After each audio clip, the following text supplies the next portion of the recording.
Сәлем достар, бүгін біз сіздермен ажурный блинчик, яғни кестелі бәліштер пісіреміз.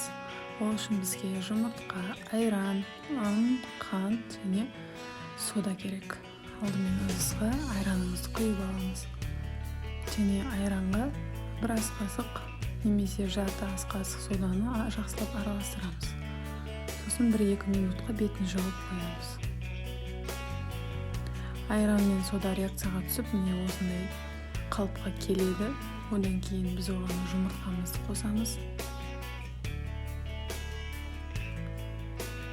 Екеуін жақсылап араластырамыз.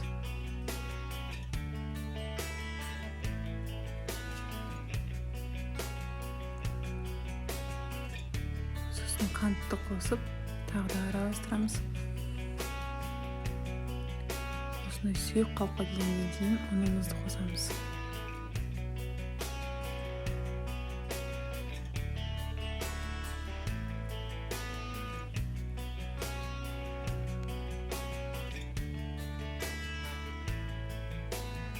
Ұнды қосып аламыз.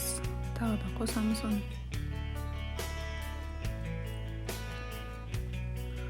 Осылай қамырымыз қою болғаннан кейін үстіне қайнап тұрған суды құямыз. Мөлшері 1 бокалдай болу керек.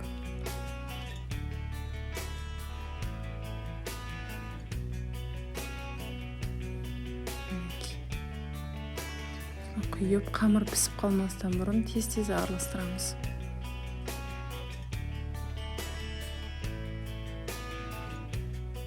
Осындай болады.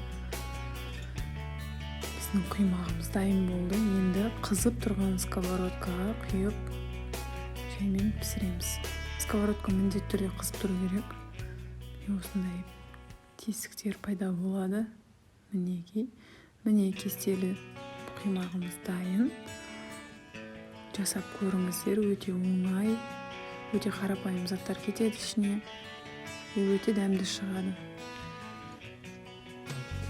Астарыңыз дәмді болсын.